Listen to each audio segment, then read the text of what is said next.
하나님이 제일 기뻐하시는 것은 우리가 드리는 예배입니다. 그러므로 오늘 이 시간 예배 드리는 여러분을 보시고 하나님이 제일 기뻐하실 줄로 믿습니다. 예배는 히브리어로 아바드인데 이 단어는 섬긴다라는 뜻이 있습니다.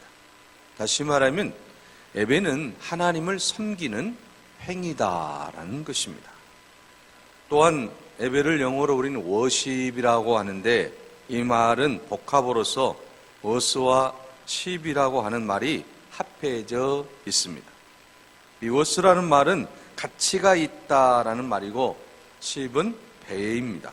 그래서 예배는 가치 있는 배, 가치가 있는 배에 올라타서 함께 가는 것, 이걸 우리가 예배다라고 또 말할 수가 있습니다.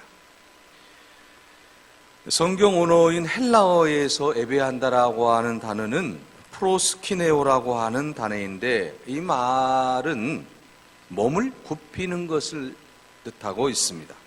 다시 말하면 경배하는 것을 말하고 있는 것입니다. 우리는 이 말들을 종합해 본다라고 한다면 예배라고 하는 것은 뭐냐?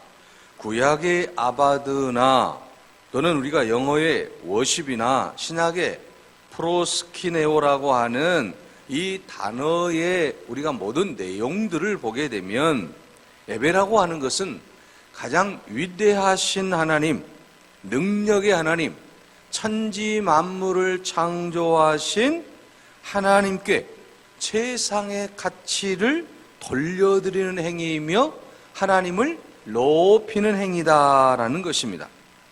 상대적으로 우리 인간은 계속해서 낮아지는 것입니다. 나는 낮아지고 하나님은 높아지는 것, 이것을 우리는 예배다라고 말할 수 있겠습니다. 그러므로 이 예배를 통해서 하나님은 높아지고 우리는 낮아지고 또 예배의 기쁨과 예배의 감격과 예배의 은혜와 또 우리에게 평안을 주신 하나님의 은총을 체험하는 그런 시간이 바로 예배 시간인 줄로 믿습니다. 그러므로 오늘 이 시간에 하나님으로 인하여 우리 안에 기쁨이 넘치고 감격이 있고 은혜가 넘치고 내 안에 평안이 넘치고 하나님의 영광이 가득한 그러한 축복의 시간으로 하나님 앞에 영광을 돌릴 수 있기를 바랍니다. 그래서 여러분, 예배가 살아있으면 하나님의 놀라운 역사가 임한다라는 것입니다. 예배가 회복되면 교회가 부흥이 되고, 예배가 회복되면 개인이 복을 받고, 예배가 회복이 되면 나라가 하나님의 은혜 가운데 성장하게 된다라는 말씀입니다. 중요한 것은 예배에 달려 있다라고 하는 것이죠. 하나님을 우리가 예배할 때에 하나님께서 우리 개인에게도 또는 교회에게도 나라에게도 은혜를 베풀어 주신다라고 하는 이 원리를 우리는 분명하게 깨달아야 된다라고 하는 것입니다. 예배가 살아야 교회가 살고 교회가 살아야 나라가 산다라고 하는 것입니다. 여러분, 독일을 비롯한 유럽 교회들이 18세기에 엄청난 부흥의 역사가 일어나는데요. 영국은 온 세계에 복음을 전함으로 해가 지지 않는 나라라고 하는 별명을 얻기까지 했습니다. 독일의 루터가 종교개혁을 일으켜서 독일이 변화가 되었습니다. 유럽 문화가 기독교 문화로 이렇게 변화가 됨으로 말미암아 유럽이 아시아보다도 더 아름다운 삶을 살아가게 되었다라고 하는 것이죠. 우리가 역사 속에서 보게 되면 분명하게 나타나는 것을 알 수가 있습니다. 여러분, 우리 한국 교회도 놀라운 역사들이 일어나게 되는데요. 평양 장대교회 여러분 부흥회를 잘 아실 것입니다. 1907년 1월 6일부터 1월 15일까지 10일간 전국 각지에서 1,500명의 성도들이 모였습니다. 그들은 성령의 임재를 간절히 간구하며 기도할 때에 1907년에 사도행전 2장에 나타나는 성령의 뜨거운 역사가 일어났다라고 하는 사실입니다. 그래서 여러분, 이 부흥회에 참석한 모든 성도들이 은혜를 받고 또 성령의 능력을 받아서 하나님의 놀라운 역사 속에서 이 땅에 평양 대부흥운동이 일어나기 시작했다라고 하는 것입니다. 나라가 힘들고 어려울 때 하나님 앞에 예배하며 기도하며 나아갈 때에 힘을 얻기 시작했다라고 하는 것이죠. 여러분, 1904년에 영국 에일지에서도 마찬가지 않습니까? 에일지의 부흥운동이라고 하는 것은 바로 교인들이 작은 골방에 모여서 하나님 앞에 예배하며 기도할 때에 영국의 에일지의 대부흥이 일어나게 되었다고 하는 것입니다. 1905년 인도의 부흥운동도 마찬가지입니다. 고아와 가부들이 애절하게 하나님 앞에 기도하며 예배하며 나아갈 때에 하나님의 놀라운 역사가 인도에서 일어났다고 하는 것입니다. 1906년에 미국 LA 아주사의 거리의 부흥운동도 마찬가지입니다. 흑인 노예들의 뜨거운 기도로 예배로 인하여서 미국의 대부흥의 역사가 일어나기 시작했다고 하는 것입니다. 자, 이처럼 하나님을 예배할 때에 하나님의 놀라운 역사가 그 나라들을 통해서 일어나고 있다고 하는 것입니다. 최근에 지구상에서 가장 비참했던 나라가 가장 축복된 나라로 변화된 사건이 있습니다. 바로 아프리카 우간다에서 일어난 일입니다. 우간다는 군사 독재 정부가 집권하면서 정치적으로 경제적으로 붕괴되고 에이즈가 창궐하고 동성애로 인해서 여러 가지 사회적인 문제가 계속해서 일어나게 되었다고 하는 것입니다. 그때 하나님께서 예배하며 기도하는 몇몇 사람들을 통해서 우간다를 재건시켜 주셨다고 하는 것입니다. 우간다의 요에리 무세베니 대통령 부부는 전 국민을 놓아놓고 선언문을 낭독했습니다. 우리는 하나님을 믿는다. 대통령부터 대국민 신앙 고백을 선포했다라고 하는 것입니다. 그리고 동성애를 하는 자에게는 엄청난 제재를 가하게 되고 동성애를 뿌리채 뽑으려고 했다라고 하는 것이죠. 그래서 그 나라가 에이즈가 사라지고 가정이 회복되며 서로 사랑하고 용서하는 역사가 일어났다라는 것입니다. 자, 여러분, 이 모든 일들은 예배가 회복될 때에 일어난 일들이라고 하는 것이다. 하나님 앞에 예배할 때 놀라운 일들이 일어나고 있다라고 하는 것입니다. 그런데 여러분, 요즘에 유럽 교회가 몰락하고 있습니다. 이유가 무엇입니까? 예배를 소홀히 했기 때문이라고 하는 것입니다. 독일이나 영국의 대형 교회들이 부흥이 되니까 교만해지기 시작했어요. 그래서 여름철이면 이렇게 광고를 했습니다. 휴가철에는 한 달간 예배를 쉽니다. 모두 자연과 함께 즐기십시오. 그래서 8월 한 달은 예배를 드리지를 않았습니다. 목사님도 휴가를 가고 교회는 비어 놓았습니다. 그때부터 교회가 몰락되기 시작했다라고 하는 것입니다. 서구 유럽의 교회가 몰락하게 된 요인의 하나가 무엇입니까? 예배를 소홀히 했기 때문이라고 하는 사실입니다. 하나님이 부흥을 허락하시자 그때부터 인간은 교만해지기 시작했고 그때부터 예배가 중단되기 시작했다라고 하는 것입니다. 이것은 아이러니 아닙니까? 하나님이 복을 주시면 더 예배를 잘 드릴 것 같지만 그렇지 못하다라고 하는 것입니다. 하나님이 부흥을 주시면 더 교회가 놀라운 역사를 이루어낼 것 같았는데 그렇지 않더라고 하는 것이죠. 메가처치 교회를 만들어 주었는데 큰 교회들이 더 큰 문제를 이 땅에서도 일으키고 있다라고 하는 것이죠. 공산국가인 구소련이나 중국, 이북도 마찬가지지 않습니까? 공산혁명을 일으키고 이제는 하나님이 필요 없다, 교회가 필요 없다, 그래서 교회당을 다 부숴버리고 교인들을 핍박할 때에 그 나라들이 점점 쇠퇴해 갔다라고 하는 사실입니다. 예배가 없어지면, 예배를 드릴 수 없으면 그 나라는 결국은 패망할 수밖에 없다라는 사실입니다.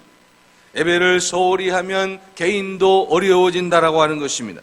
그러므로 오늘 우리는 예배를 회복해야 된다라고 하는 것이죠. 예배를 회복하면 모든 것을 회복할 수 있다라는 것입니다. 그러면 왜 이처럼 예배가 중요합니까? 오늘 본문의 말씀 이사야 43장 21절 말씀을 보십시오. 이 백성은 내가 나를 위하여 하나님을 위하여 지었나니 창조의 목적입니다. 하나님이 이 인간을 지은 것은 하나님을 위하여 지었는데 어떻게 하시기 위함입니까? 찬송하게 하려 함이니라. 여기서 찬송이라고 하는 것이 뭡니까? 바로 예배라고 하는 것 아니겠습니까?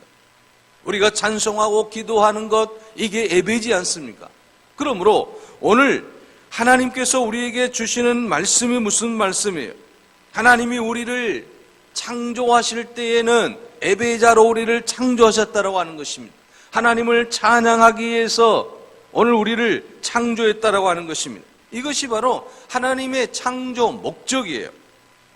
그래서 예배가 중요하다라고 하는 것입니다. 이 백성은 내가 나를 위하여 지었나니 나를 찬송하게 하려 함이니라. 찬송을 부르는 것, 하나님을 예배하는 행위입니다. 기도를 하는 것, 하나님께 예배하는 행위입니다. 우리가 하나님 앞에 드리는 그 모든 행위들이 예배의 행위라고 하는 사실입니다. 그래서 예배 안에는 말씀도 있고 찬양도 있고 기도도 있고 봉헌도 있고 교제도 있는 거 아니에요. 이 모든 것이 예배라고 하는 거죠. 이 예배의 툴 안에 있다라고 하는 거죠. 예배가 중요한 가장 핵심적인 이유는 예배가 인생의 존재 이유이기 때문입니다. 내가 존재하는 이유, 내가 살아가는 이유, 하나님이 나를 이 세상에 보내준 이유는 바로 하나님을 예배하기 위함이라고 하는 것입니다. 그러므로 예배드리는 것이 우리 인생의 존재 목적인 것을 믿으시기 바랍니다. 여러분, 우리가 예배를 드리지 않으면 문제가 발생하게 됩니다. 여러분, 인생의 목적인 참 예배자로 우리를 세워주셨는데 우리가 하나님 앞에 예배를 드리지 않을 때에는 내 마음대로 내 멋대로 살게 되면 하나님의 은혜가 떠나가게 된다라고 하는 것입니다. 주인의 뜻을 우리는 바로 깨우쳐야 된다라고 하는 사실입니다. 여러분, 어떤 제품을 구입하면 사용 설명서, 즉 매뉴얼이 있습니다. 여러분, 매뉴얼은 제작자가 제품을 가장 잘 사용할 수 있는 방법을 적어 놓은 것 아니겠습니까? 그래서 그대로 매뉴얼대로 사용하지 않으면 그 제품은 망가지게 되고 또 쓸 수가 없는 거예요. 우리 인생도 마찬가지라고 하는 것이죠. 하나님께서 하나님의 창조의 목적, 그 매뉴얼을 우리에게 주셨다라고 하는 것입니다. 하나님께서 우리가 어떻게 살아야 될 것인가에 대한 분명한 매뉴얼을 주셨다라고 하는 것이죠. 오늘 본문의 말씀이잖아요. 나를 위하여, 하나님을 위하여 예배하도록, 찬송하도록, 기도하도록 하나님이 우리를 지으셨어요. 하나님이 그렇게 우리에게 이제 살라고 말씀하고 있다라고 하는 것입니다. 그런데 인간이 어떻게 되었습니까? 창세기 3장을 보면 인간의 범죄와 타락 원인이 예배를 거부한 것임을 알 수가 있습니다. 사탄이 여자에게, 하와에게 접근해서 유혹을 합니다. 선악과를 따먹으면 너희들이 하나님과 같이 된다라고 하는 것입니다. 새빨간 거짓말에 아담과 하와가 넘어지고 말았다라고 하는 것입니다. 달콤한 유혹에 그들이 넘어지고 말았다라고 하는 것입니다. 여기서부터 인간의 비극이 시작되는 것 아니겠습니까? 에덴 동산에서 쫓겨났다라고 하는 것입니다. 하나님을 예배해야 되는 아담과 하와가 하나님의 말씀을 듣지 않고 하나님의 매뉴얼대로 살지 않고 이것만은 하지 말라, 다른 것은 다 해도 좋다라고 말씀하셨음에도 불구하고 그들은 사탄에게 넘어갔다라고 하는 것이죠. 유혹에 넘어갔다라고 하는 것이죠. 그래서 하나님 예배하기를 거부했다라고 하는 것입니다.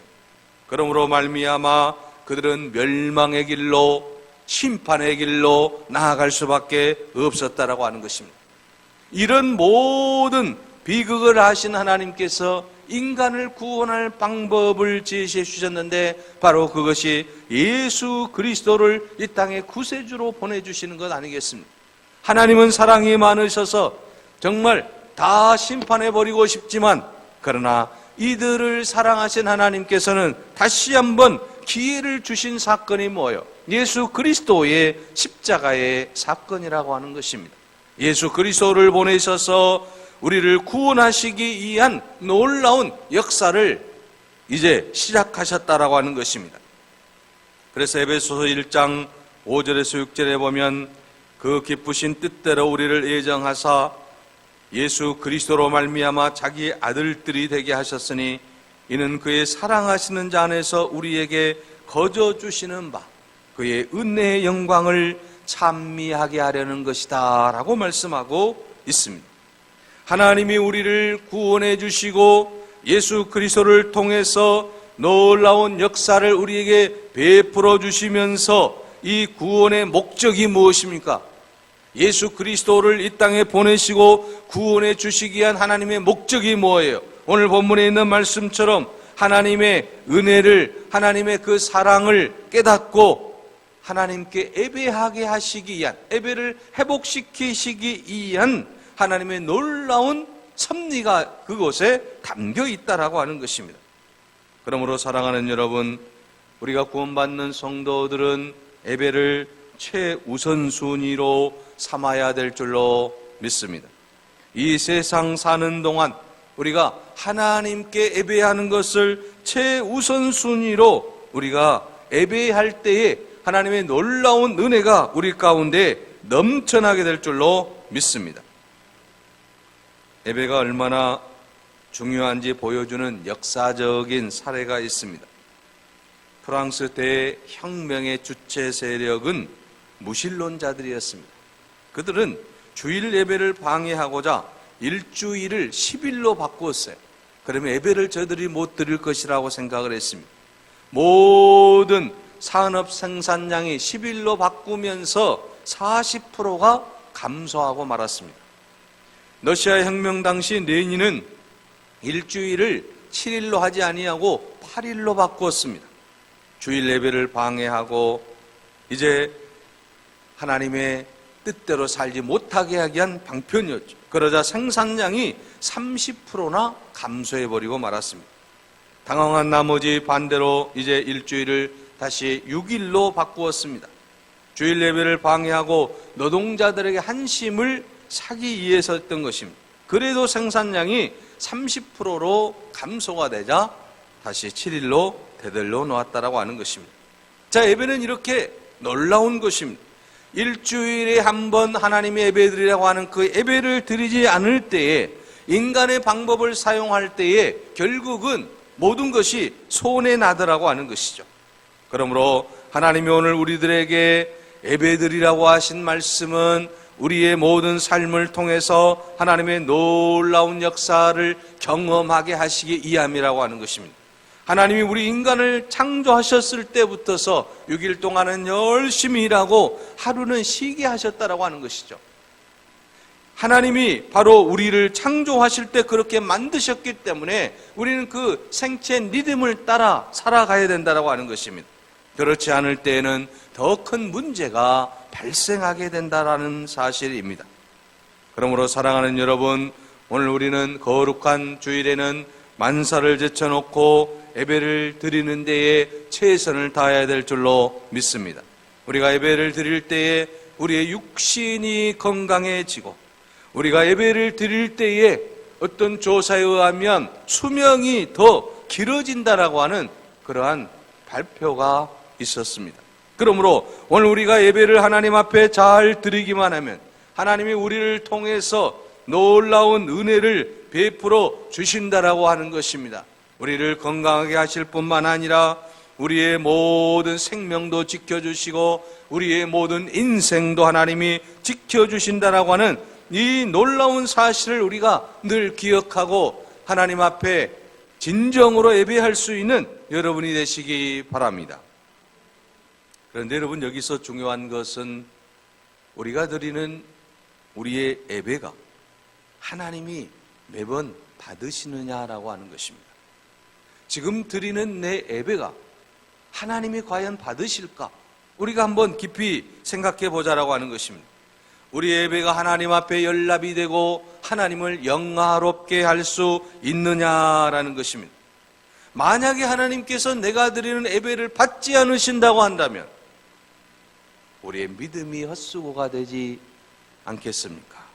우리가 드리는 지금의 예배가 하나님이 받으시지 않는다라고 한다면 지금 우리가 예배 드리는 우리 자신이 불쌍한 거 아니겠습니까? 여러분, 우리가 성경에 보면 창세기에 가인은 하나님 앞에 예배를 잘못 드리고 이제 시기심에 불타서 결국은 살인자가 되어버리고 말았습니다. 홈리와 비느하스는 하나님께 드리는 제사를 경홀히 하기에 여기다가 결국은 자신들뿐만 아니라 자신들 집안이 완전히 멸망을 하게 되었다라고 하는 것입니다. 그러므로 여러분, 우리가 예배드리는 이 예배를 하나님이 받으실 수 있는 아벨의 제사를 드려야 된다라고 하는 것이죠. 하나님 앞에 드리는 이 예배가, 내가 드리는 이 예배가 하나님이 받으시는 예배가 되게 해달라고 우리는 간절히 기도해야 될 줄로 믿습니다. 하나님이 받으시는 예배는 어떤 예배예요? 요한복음 4장 23절에서 24절에 말씀하고 있습니다. 아버지께 참되게 예배하는 자들은 영과 진리로 예배할 때가 오나니 곧 이때라. 아버지께서는 자기에게 이렇게 예배하는 자들을 찾으시느니라. 하나님은 영이시니 예배하는 자가 영과 진리로 예배할지니라. 우리가 영과 진리로 예배할 때 하나님이 받으신다라고 하는 거죠. 자, 그러면 여러분, 이 영과 진리는 뭡니까? 육적인 예배가 아니라 영적인 예배를 말하죠. 다시 말하면 하나님 앞에 우리가 영적으로 진실하게 정말 우리의 모든 잘못된 생각들을 다 버리고 예배를 드릴 때에 하나님이 받으신다라고 하는 것이죠. 영과 진리로 예배할지니라. 다시 말하면 우리의 어떤 감정적인 육체적인 모습을 가지고 하나님 앞에 드려지는 그런 예배가 아니라 정말 하나님이 기뻐하시는 영적인 그런 예배, 정말 진실한 예배, 참된 예배, 거짓이 없는 예배, 교만하지 않는 예배, 이런 예배를 하나님이 받으신다라고 하는 거예요. 요즘에 예배를 보면 어떻습니까? 인간의 모습이 너무 많이 보이는 것 아니겠습니까? 육체적인 모습이 너무 많이 보인다라고 하는 것이죠. 형식에 너무 많이 여러분 갇혀 있다라고 하는 것이죠.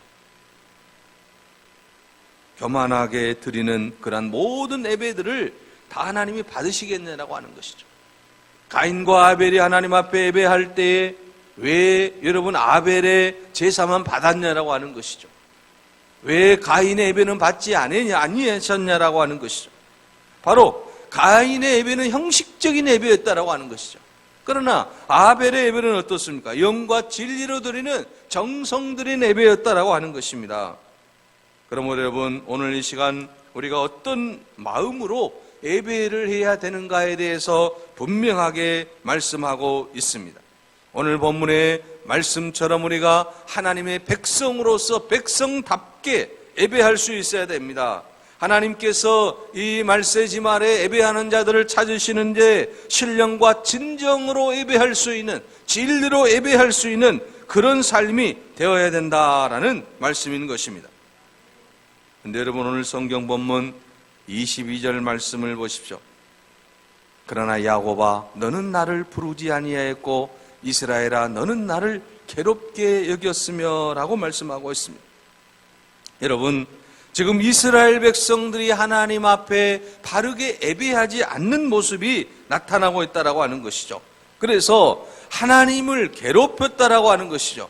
하나님을 부르지도 아니했다라고 지금 말씀하고 있다라고 하는 것입니다. 자, 이게 바로 이스라엘 백성들의 모습이에요. 하나님이 이스라엘 백성들을 얼마나 사랑했습니까? 선택된 백성으로 그들을 사랑해 주셨지 않습니까? 그리고 그들을 처음부터 끝까지 하나님은 사랑해 주셨는데 이스라엘 백성들은 배은망덕에서 하나님의 은혜를 저버리고 말았다라고 하는 것이 오늘 이사야가 말한 오늘 본문의 말씀이지 않습니까? 그래서 여러분 23절, 24절을 보십시오. 그들이 하나님께 예배하지 아니하고 어떤 모습으로 살아가는지를, 내 번제의 양을 내게로 가져오지 아니하였고 내 제물로 나를 공경하지 아니하였느니라. 나는 제물로 말미암아 너를 수고롭게 아니하였고 유황으로 말미암아 너를 괴롭게 하지 아니하였거늘. 하나님께서 예배를 드리는 우리들에게 제물로 인하여서 하나님께서 수고롭게도 하지 아니하였고 유향으로 말미암아 괴롭게 하지 아니하였다라고 하는 것은 무슨 말씀입니까? 하나님께서 어떤 물질을 가지고 평가하지 않으셨다라고 하는 거예요. 그럼에도 불구하고 지금 이스라엘 백성들이 하나님께 영광을 드리지 못했다라고 하는 것이죠. 그래서 여러분 24절을 보십시오. 너는 나를 위하여 돈으로 향품을 사지 아니하며 희생의 기름으로 나를 흡족하게 하지 아니하고 내 짐으로 나를 수고롭게 하며 내 제약으로 나를 괴롭게 하였느니라 하고 말씀하고 있다라고 하는 것입니다. 하나님께 제사 드리는 제물이 아까워서 지금 이스라엘 백성들이 괴로워했다라고 하는 것이죠. 하나님의 그 놀라운 은혜를 받았음에도 불구하고 하나님 앞에 드리는 것이 너무 아까웠다라고 하는 거예요. 이런 모습을 보면서 하나님이 너무 기가 찬 것 아니겠습니까? 내가 너의 모든 것을 다 지켜주었고 너의 생명을 지켜주었고 너의 건강을 지켜주었고 내가 너를 창조하였는데 너를 통해서 내가 이제 찬양을 받기 원하는데 예배 받기를 원하는데 너는 지금 무엇을 하고 있느냐라고 하는 것이죠. 형식적이고 가식적인 예배를 드리고 하나님을 괴롭게 하고 하나님 앞에 드리는 그 모든 것들을 아까워하고 하나님의 영광을 드러내지 아니하였다라고 하는 것입니다. 이것이 바로 오늘 이스라엘 백성들의 제약된 모습이요 예배를 경홀히 하는 이스라엘 백성들의 삶이었다라고 하는 것입니다. 하나님은 예배하는 자들에게 무엇을 요구하시는 분이 아니시고 바로 하나님은 하나님의 백성으로서 당연히 드려야 될 그 예배를 받으시기를 원하시고 계시다라고 하는 것입니다. 그러므로 여러분 시편 69편 30편에서 30절에서 31절에 보면 내가 내 노래로 하나님의 이름을 찬송하며 감사함으로 하나님을 강대하시다 하리니 이것이 소 곧 뿔과 굽이 있는 항소를 드림보다 여호와를 기쁘시게 함이 될 것이다 라고 말씀하고 있습니다. 하나님을 예배하는 것이 신령과 진정으로 예배하는 것이 소 곧 뿔과 굽이 있는 항소를 드리는 것보다 더 낫다라고 지금 말씀하고 있는 것 아니겠습니까? 바로 이 말씀은 오늘 우리가 예배를 어떻게 드려야 되는지 하나님이 받으시는 예배는 어떠한 예배인지 분명하게 우리에게 말씀해주고 있다라고 하는 것입니다. 그러므로 하나님 앞에 나아가는 우리들이 하나님 앞에 예배하는 우리들이 신령과 진정으로 하나님이 나를 지으신 그 목적을 우리가 분명히 캐치하고 그 말씀을 붙잡고 나아갈 때 하나님은 우리의 예배를 받아주실 줄로 믿습니다. 우리가 드리는 이 예배를 통해서 하나님이 영광 받으시고 우리에게 놀라운 은혜를 베풀어 주실 줄로 믿습니다. 하나님이 우리를 창조하셨기에 우리는 이제 하나님의 영광을 위해서 힘차게 나아갈 수 있기를 바랍니다. 그래서 신령과 진정으로 드리는 이 예배를 통해서 하나님의 영광이 우리의 모든 삶 가운데 날마다 펼쳐지시기를 간절히 바랍니다. 기도하겠습니다. 은혜로우신 아버지 하나님, 우리가 드리는